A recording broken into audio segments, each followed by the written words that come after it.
종합 베스트셀러 1위를 한번 했으니까요. 제가 상 받은 거 잘 아내한테 자랑 안 하거든요. 근데 그때 받았을 때 엄청 자랑했죠. 안 알려져 있죠. 왜냐하면 그걸 받은 사람이 없잖아요. 애널리스트로서는 사실 최고의 영광이라고 저는 생각합니다. 불확실성을 감내해야죠. 리스크가 없는 투자는 없어요. 자산시장이 너무 좋다. 나에게 투자란 아름다운 것?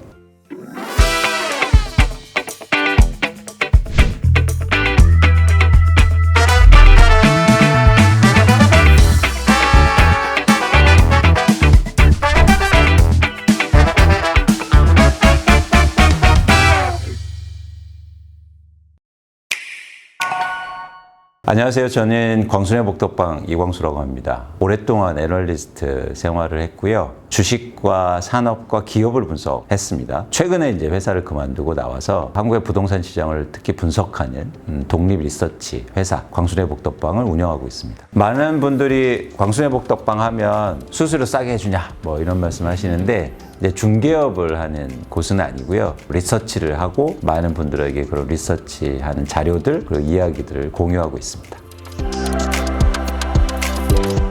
한국에서는 부동산 전문가라고 나오시는 분들이 본인이 부동산 투자를 잘해서 전문가라고 하시는 분들이 많아요. 예를 들어서 10년 동안 아파트 10채의 주인이 됐다. 그래서 난 부동산 전문가야. 이렇게 하시는 분들이 많은데 내가 부동산으로 돈을 많이 벌었다고 전문가라고 얘기할 수 있느냐라는 건 여러 가지 측면에서 논란이 좀 있어요. 첫 번째는 과연 자기 실력으로 벌었냐는 거죠. 운이 좋아서 벌었을 수도 있잖아요. 그런데 그게 전문성하고 연결되는 사항인 거죠. 두 번째는 뭐냐면 전문가는 독립성이 있어야 된다고 저는 생각해요. 부동산 가격이 오르든지 내리든지 자기의 이해관계하고 얽혀지면 안 되죠. 근데 내가 지금 아파트 10채를 갖고 있는데 집값이 빠진다는 얘기를 할 수 있습니까? 불가능하죠. 그렇기 때문에 시장의 예측으로부터 자유로울 것, 즉 이해관계가 얽혀져 있지 않을 것이라는 게 전 굉장히 중요한 조건인데 한국에서 부동산 전문가라는 분들의 다수가 사실 이해관계가 있습니다. 그런 관점에서는 한국의 부동산 전문가가 거의 없지 않을까 생각을 합니다. 일단 저는 이해관계가 없죠. 저는 맞추면 돈을 버는 구조예요. 그렇기 때문에 오르든지 내리든지 전 맞추는 게 중요해요. 미래를 예측하는 게 정확하게 리서치를 열심히 하는 거예요. 그런 관점에서 독립적이지 않을까라는 생각을 개인적으로 하고 있습니다. 일단 이름을 말씀드리면 제가 회사를 그만두고 광순의 복덕방의 이름을 했어요. 그랬더니 많은 분들이 이거 촌스럽다. 좋은 거 많지 않느냐. 무슨 리서치, 뭐 연구소, 뭐 그런 거 써라. 근데 저는요 오히려 더 정답이라고 생각했어요. 왜냐면 사람들이 관심을 가질 거 아닙니까? 일단 그런 데 굉장히 성공했다. 두 번째는 복덕방이라는 의미가 굉장히 좋은 의미예요. 역사적인 유래가 있는데 조선시대 때 한 마을에 복덕방이 있었습니다. 복과 덕을 나누는 방이에요. 마을에 큰 행사가 있으면 지주들이 돈을 내서 음식을 나눠 먹고 서로 이야기도 나누고 합니다. 근데 동서고금을 막론하고 사람들이 모이면요 다 집 얘기해요. 우리 아들 장가 가는데 밭대기를 좀 줘야 되는데 어떻게 해야 되느냐 뭐 이런 얘기서부터 신혼집 얘기를 자연스럽게 하면서 복덕방에서 부동산 거래가 이루어졌죠. 그래서 복덕방은 사실 굉장히 좋은 의미가 있었는데 1980년대 90년대 우리나라 부동산 투기가 막 엄청나게 이루어지면서 복덕방이라는 곳이 중개업을 하는 곳이었는데 투기가 막 이루어지는 거예요. 부정적인 의미가 커져갖고 그래서 복덕방이라는 이름을 안 쓰는 거죠.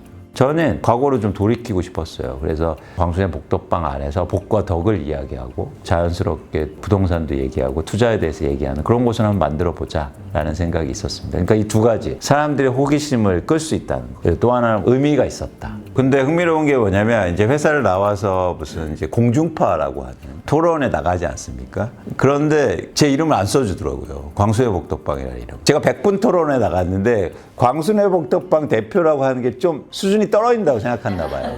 왜냐면 대부분 뭐 국회의원, 뭐 어느 교수 뭐 이런데 광순의 복덕방? 다른 분들이 제안한 게 그냥 리서치 대표라고 하면 어떻겠냐. 근데 저는 밀고 나갔죠. 지금은 이제 대부분의 공중파에서 다 씁니다. 광순의 복덕방. 이제는 어느 정도 사람들이 인지하게 되고 그래 여기서는 뭐 중개를 하거나 그런 곳은 아니고 리서치를 하는 곳이구나 이렇게 이제 알게 된 거죠.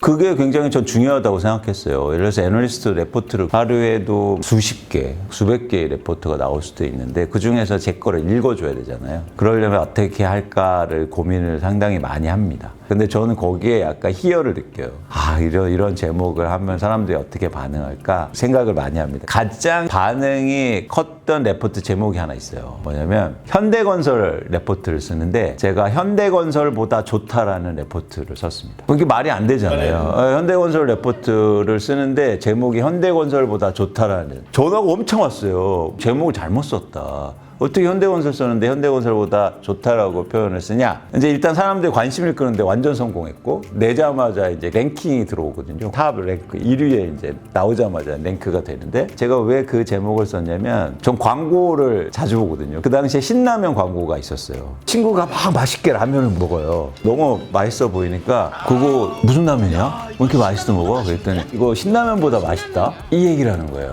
맛있는 라면의 대명사가 신라면이었고, 신라면보다 맛있다고 표현한 건 뭐냐면 결국엔 신라면이라는 대명사가 이제 다들 알고 있는 거죠. 근데 우리나라의 건설회사의 대명사는 누굽니까? 현대건설. 그렇죠. 그래서 현대건설보다 좋다라는 걸 거기에서 제가 따온 거예요. 어떤 의미도 강조하고 싶었냐면 과거의 현대건설이 아니다. 사실 이런 의미에서 중의적으로 표현한 건데 어쨌든 그것처럼 저는 제목에 굉장히 신경을 많이 씁니다. 왜 그런 일이 있었냐면 제가 경영학과를 나왔는데 처음에 회계팀에 배치가 된 거예요. 너 경영학과 나와서 회계학 공부했으니까 기본은 알겠지. 근데 전 기본을 몰랐어요. 왜냐면 저는 경영학과를 나오긴 했지만 제가 고시 준비를 했거든요. 그러면서 회계 과목을 공부를 안 했죠. 그러다 보니까 졸업은 하긴 했는데 그런 어떤 기본적인 지식이 너무 낮은 거죠. 저희는 전화 통화를 많이 했거든요. 그래서 전화가 오면 제가 답변을 드려야 되는데 모르잖아요. 그러면 죄송합니다. 제가 잠깐 다시 전화 드릴게요. 그러면서 질문을 적어놓고 전화 끊고 이제 책을 보고 찾고 막 이래야 되니까 사무실에서 안 되지 않습니까? 다 오픈돼 있는데. 그래서 몰래 화장실에 갔어요. 책을 들고. 그래서 막 찾아서 공부하고 다시 콜백해서 알려드리고 화장실에서 공부를 열심히 했습니다. 그러다가 걸렸어요. 임원한테. 누가 화장실에서 책 보고 공부해? 더럽게. 그분은 칭찬 차원에서 얘기한 거죠. 그렇게 열심히 하는 애가 있다. 그분이 지금도 이제 연락하시는 분인데 저를 굉장히 잘 봐주셨죠. 건설회사에 있는데 전화가 왔어요. 너 애널리스트 한번 해볼래? 근데 그 당시 제가 건설회사 다닐 때 연봉이 엄청 높았고 계속 회사들이 성장하고 있었으니까 근무 여건도 되게 좋았죠. 반면에 이제 증권사는 썩 좋지는 않았거든요. 좀 고민했죠. 제가 당돌하게도 그 전화 온 분한테 첫 번째 질문을 얼마 주실 건데요? 이렇게 물어봤어요. 이렇게 얘기하는 사람은 없잖아요, 거의. 근데 저는 안 하겠다는 거죠. 안 하겠다. 그리고 뭐 혹시나 하는 입장에서 얼마 주실 거예요? 그랬더니 그분이 저한테 딱 이런 말 하시는 거예요. 당신 받는 거 2배 줄게. 그런 말이 멋있더라고요. 제가 깜짝 놀랐어요. 무모하게 질문했을 때 무모한 답이 같이 온 거예요. 이거는 재밌겠다. 그래서 그게 이제 출발이 됐습니다. 진짜 2배 주시던가요? 아니요. 근데 나중에 2배가 됐죠. 조금 지나고 나서. 가장 의미 있던 건 애널리스트 하는 동안 연봉이 엄청나게 빠르게 올랐어요. 증권사에서 거의 없는 속도로 연봉을 올렸거든요. 근데 그 비결이 뭐냐면 회사를 많이 옮겨 다녔어요. 딱 2년씩 계약하는데 2년이 끝나면 회사를 옮겼어요. 근데 회사를 옮기는 방법이 뭐냐면 이광수는 회사를 옮긴다. 돈만 보고. 그러니까 2년만 딱 지나면 사람들이 막 와요, 전화가. 제 문 앞에서도 기다리고. 어쨌든 일을 열심히 하고 성과를 내니까 기억나는 건 연봉이 되게 빠르게 올랐다. 왜냐면 저는 애널리스트 되면서 목적은 뚜렷했어요. 돈을 벌자. 그래서 거기에 이제 충실했던 거죠. 제가 가장 좋았던 상은 레피니티브라 해서 로이터에서 예전에 했던 금융 전문 회사인데요. 거기서 애널리스트를 평가하는데 정량적 평가를 해요. 한국에서도 애널리스트 평가를 하거든요. 펀드 매니저들이 투표를 해요. 그런 데서도 1등을 하기도 하고 그랬는데 그건 약간 정성적인 게 들어가 있잖아요. 근데 레피니티의 아시아 탑 스탁 피커인데 정확히는 제가 주식을 1년 동안 가장 잘 맞췄어요. 제가 사자는 주식을 정확하게 오르고 팔자는 주식이 정확하게 빠지고 그리고 그 수익률도 가장 높았고 아시아에서. 근데 마침 그때 코로나에서 막 대대적으로 세레머니는 있지 않았지만 이걸 보면서 내가 열심히 했는데 그게 정량적으로 나오니까 저는 그 상을 대한민국에서 유일하게 받았는데 다른 상은 다 버렸거든요. 근데 그 상만 제가 갖고 있어요. 저를 이렇게 초청해 주셔서 너무 감사하고요. 책을 많이 읽는다라는 기준은 사실 없지 않습니까? 그런 차원에서 그냥 저는 책을 좋아한다는 표현을 쓰는데 저는 책을 굉장히 좋아합니다. 책이 진짜 좋거든요. 그래서 다른 분들이 책을 좋아하셨으면 좋겠어요. 좋아한다는 거 김추선 선생님 꽃처럼 시에서 나오는 것처럼 알아야 좋아지잖아요. 자세히 봐야. 그래서 전 독서도 그런 거라고 생각하거든요. 강제로 내가 뭐 읽어야지 이게 아니라 자주 접하고 그러면 이제 좋아지고 더 많이 읽기도 되고 투자에서 돈을 벌려면요 독서를 많이 해야 돼요. 저는 가장 중요한 핵심이라고 봐요. 그게 왜 중요하냐면 투자에서는 경험이 중요하거든요. 근데 경험을 다 할 수 없잖아요. 그리고 투자에서 경험하려면 손실이 수반돼야 되거든요. 그걸 감내하지 못한다는 거죠. 그러면 간접 경험을 해야 됩니다. 그럼 책밖에 없어요, 방법은. 돈을 많이 벌기 위해서도 책을 많이 읽어야 된다. 실제로 투자를 통해서 돈을 많이 번 사람들의 공통점은 독서를 많이 해요. 책 읽어서 야 밥이 나오냐 쌀이 나오냐 이런 말을 많이 하잖아. 나온다. 효용이 있다는 거죠. 이거를 얘기해 주는 게 되게 중요합니다. 일상화라는 표현도 좋고 또 초대해 주셔서 되게 감사합니다.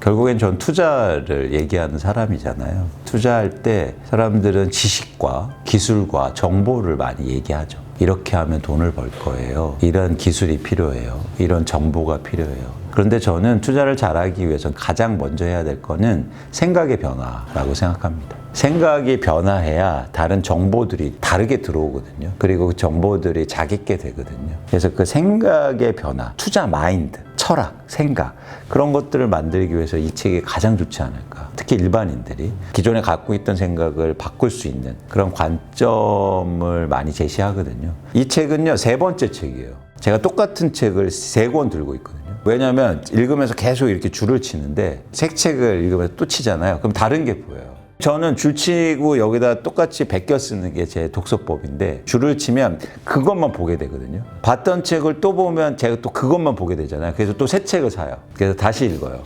그러면 줄 치는 게 달라져요. 많은 분들이 이런 얘기하면 공감하실 텐데 예를 들어서 주식 투자를 시작합니다. 그럼 제일 먼저 워렌 버핏 책을 읽어요. 와, 가치 투자해야지. 가치 투자로 이제 접근합니다. 근데 이상하게 수익률이 안 나와요.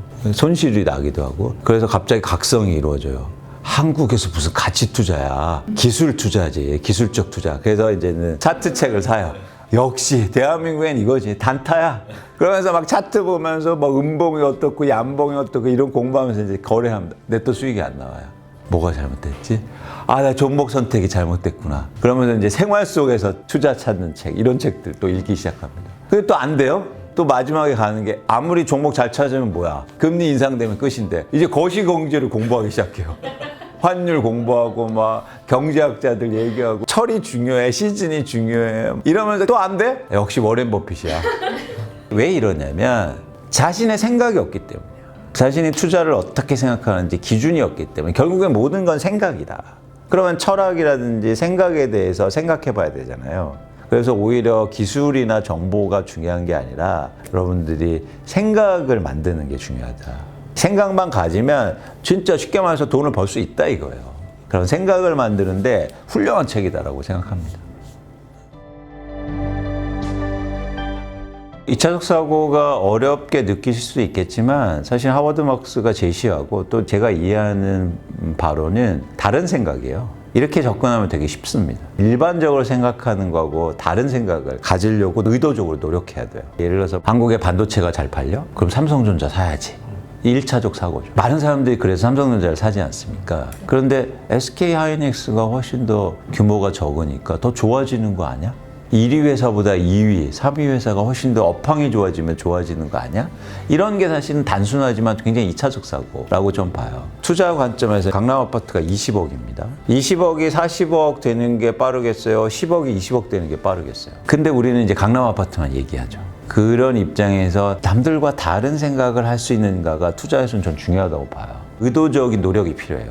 그러면 체득화가 필요해요. 많은 사람들이 나는 이게 좋아라고 할 때 나는 그거보다 다른 게 좋은데 아니면 그게 안 좋은 점이 뭐가 있지? 의도적으로 노력을 한번 해보는 거예요. 이 단계가 지나가면 두 번째는 제가 볼 때 심층적 사고를 할 수 있어요. 사실은 이게 전 투자에서 굉장히 중요하다고 생각하고 있고 그걸 하워드 막스가 굉장히 적절하게 얘기해 주고 있습니다. 원칙에 대한 얘기니까 예를 들어서 수학 문제는 바뀔 수 있지만 공식은 안 바뀌지 않습니까?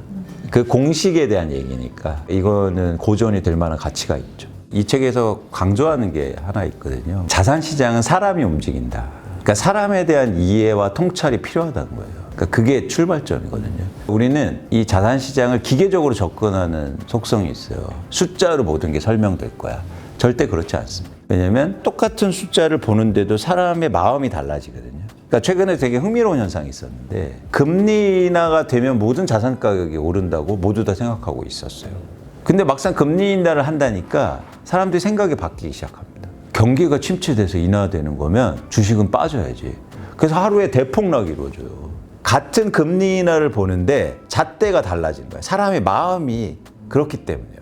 생각해 보세요. 오늘 막 그게 좋아 보여. 근데 갑자기 일어나 보면 왜 그랬지 내가? 이러지 않습니까? 사람의 마음이라는 게. 그래서 사람들이 움직이는 자산시장은 그런 변화가 크다. 그게 사실은 가장 중요한 거고 그게 리스크라는 거예요. 여기서 말하는 리스크가 그런 변화에 대한 리스크와 함께 그런 불확실성이 있다. 그래서 결국에는 그 불확실성에 대해서 먼저 인지를 하는 게 투자에서 중요하다라는 거죠. 중요한 건 사람이 움직인다. 그렇기 때문에 그런 불확실성이 크다. 그래서 그거를 최소한 알아야 된다. 그건 결국엔 생각이거든요. 그렇게 되면 내가 모르는 거에 대해서 좀 조심하게 되고 내가 아는 거에 대해서 좀 더 집중하게 되고 투자의 방법들이 이제 거기서 나올 수 있습니다. 그래서 항상 이제 강조하는 게 여기서 사람들이 움직인다. 변화의 주기에 유의해라. 이런 얘기를 많이 하잖아요. 그런 측면에서 하워드 막스가 굉장히 잘 지적한 측면이 있죠. 우리나라에서 주식 투자로 가장 돈을 많이 번 사람은 박현주 회장님입니다. 미래에셋 증권은 몇백억, 몇천억 번 사람은 있을 수 있겠죠. 근데 몇 조의 그룹을 만든 사람은 없거든요. 주식 투자를 해서요. 근데 흥미로운 지점이 박현주 회장님이 IMF 이후에 주식 투자를 개인적으로 시작하셨어요. 그게 무슨 얘기냐면 자산 가격이 엄청나게 떨어졌을 때 그때 사업을 시작했고 그 이후부터 가격이 올랐기 때문입니다. 근데 IMF 때 누가 주식을 샀겠습니까? 최근에 주식시장에서 해치펀드를 만들어서 돈을 또 가장 많이 번 황성택 대표라고 있는데요. 그분은 회사를 만든 게 서브프라임 때요. 서브프라임 때 누가 주식을 샀겠습니까? 정답이라고 좀 봐요. 결국엔 남들하고 다른 생각을 하는 게 돈을 크게 벌 수 있는 거다는 거죠. 근데 그게 쉽지 않잖아요. 왜냐하면 사람들은 손실에 대한 두려움을 훨씬 더 많이 갖고 있기 때문에 그런 결정을 하기가 힘들죠. 그런데 투자는 손실에 대한 두려움으로 하는 건 아닙니다. 돈을 벌려고 하는 거거든요. 그런 관점이 달라져요. 주식을 살 때 안 빠지는 걸 사는 게 아니라고요. 오르는 걸 목적으로 사는 거죠. 근데 우리의 내재적인 마음속은 더 빠지면 어떻게 될까 이런 마음이에요. 그건 뭐냐면 빠지는 거에만 관심이 있는 거예요. 오르는 거에 관심이 있는 게 아니라.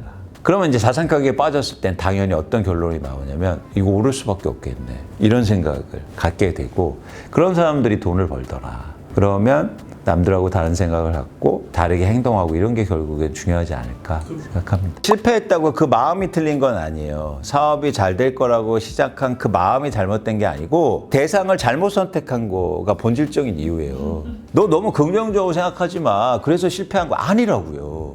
하워드 막스도 계속 그 얘기를 하거든요. 뭐냐면 그런 마음이나 그런 행동이 틀린 게 아니라 대상을 잘못 선택했다. 너의 기준이 틀렸던 거다. 그런데 사람들은 내가 어떤 행동을 했을 때 잘못되면 원인의 판단을 제대로 못 한다는 거예요. 그 원인 판단을 제대로 해야 변화가 일어나지 않습니까? 제가 이 책에서 가장 좋아하는 말은 이건데요.